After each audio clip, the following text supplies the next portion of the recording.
Pernah kepikiran nggak sih, apa nilai bagus di rapor itu benar-benar cukup buat bekal anak-anak kita di masa depan? Nah, hari ini kita bakal bedah tuntas sebuah panduan baru yang super penting dari pemerintah Indonesia. Panduan ini coba membangun jembatan, jembatan antara teori di kelas dan skill yang benar-benar dibutuhin di dunia nyata. Nah, ini dia pertanyaan intinya. Sebagai guru atau orang tua, kita pasti sering lihat kan, ada siswa yang jago banget ngapalin rumus, tapi pas ketemu masalah beneran di lapangan, malah bingung. Jadi, sebenarnya apa sih yang kurang? Ada sesuatu yang hilang di sini? Yuk kita cari tahu bareng-bareng. Oke, sebelum kita ngomongin solusinya, kita harus paham dulu dong akar masalahnya di mana. Dalam dunia pendidikan, ternyata ada beberapa jenis pengalaman belajar, tapi sering banget ada satu bagian penting yang kelewat. Dan ya, inilah yang akhirnya menciptakan kesenjangan atau gap itu. Yuk kita lihat bareng-bareng. Sistem pendidikan kita itu sebetulnya punya 3 pilar utama. Pertama ada intrakurikuler. Nah ini yang kita semua tahulah ya, pelajaran formal di kelas. Terus ada ekstrakurikuler. Ini buat menyalurkan hobi dan bakat. Tapi coba deh perhatiin yang di tengah. Kokurikuler. Nah ini dia nih, the missing link-nya. Inilah jembatan yang seharusnya nyambungin teori di kelas sama praktik di dunia nyata. Dan disinilah masalah utamanya. Banyak banget siswa yang jago di atas kertas. Nilainya bagus, hafal semua teori. Tapi begitu dihadapkan sama masalah beneran, bingung. Disuruh kerja bareng teman, malah susah. Nah, gap inilah, kesenjangan antara tahu dan bisa melakukan inilah yang mau coba kita tutup. Terus, gimana dong cara bangun jembatannya? Nah, pemerintah ternyata udah nyiapin cetak birunya nih. Kerangka kerja resmi buat ngatasin masalah ini. Dan namanya kurikuler. Oke, ini definisi resminya. Tapi coba deh, perhatiin baik-baik. Kuncinya itu di sini. Ini tuh bukan sekedar nambah jam pelajaran ya, sama sekali bukan. Ini soal gimana caranya materi yang ada di kelas itu bisa jadi lebih kaya, lebih dalam, lebih nyambung sama dunia nyata, dan yang paling penting, fokus utamanya adalah membangun karakter dan kompetensi siswa. Nah, kutipan ini langsung dari panduannya loh, dan ini kena banget esensinya. Ada 2 kata kunci di sini, fleksibel dan nilai-nilai. Maksudnya apa? Artinya, nggak ada lagi tuh yang namanya satu resep untuk semua. Setiap sekolah justru didorong buat bikin program yang unik, yang pas banget sama kebutuhan siswanya, dan juga budaya lokal di sana. Keren kan? Ini penting banget buat kita ingat ya, kokurikuler itu bukan cuma kegiatan tambahan buat menuhin jadwal. Bukan, ini soal perubahan cara pandang, perubahan filosofi. Tujuannya itu buat ngelibatin semua aspek diri siswa. Bukan cuma otaknya, tapi juga hatinya, perasaannya, bahkan fisiknya. Jadi belajar itu bukan lagi soal ngapalin, tapi soal mengalami, soal tumbuh jadi manusia yang utuh. Nah, semua kegiatan kokurikuler ini bukan asal-asalan dibikin loh, ada tujuan besar di baliknya. Tujuannya jelas dan cukup ambisius. Penasaran apa aja? Yuk kita lihat.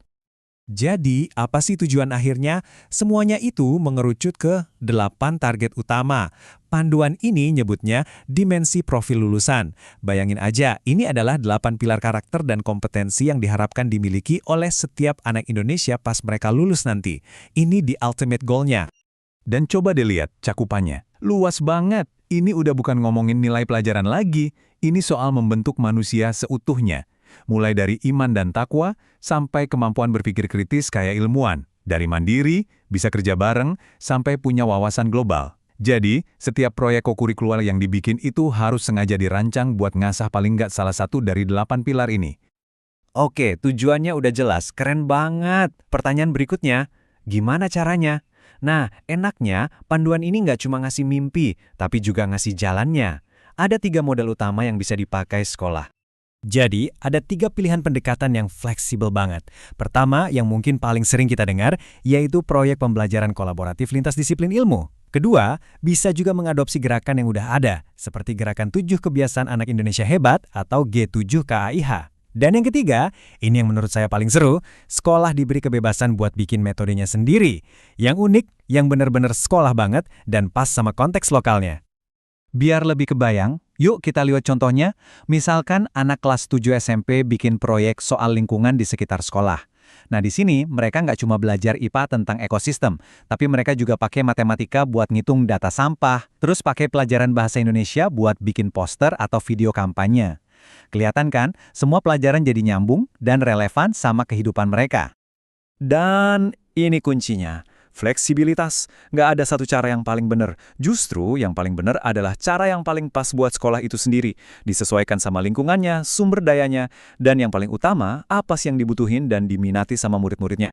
Oke, idenya udah bagus, modelnya udah ada. Tapi kan yang paling penting eksekusinya ya. Nah, panduan ini juga mikirin itu.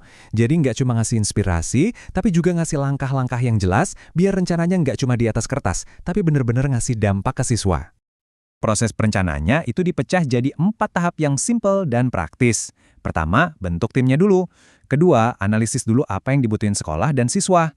Ketiga, baru deh rancang proyeknya, temanya apa, tujuannya apa.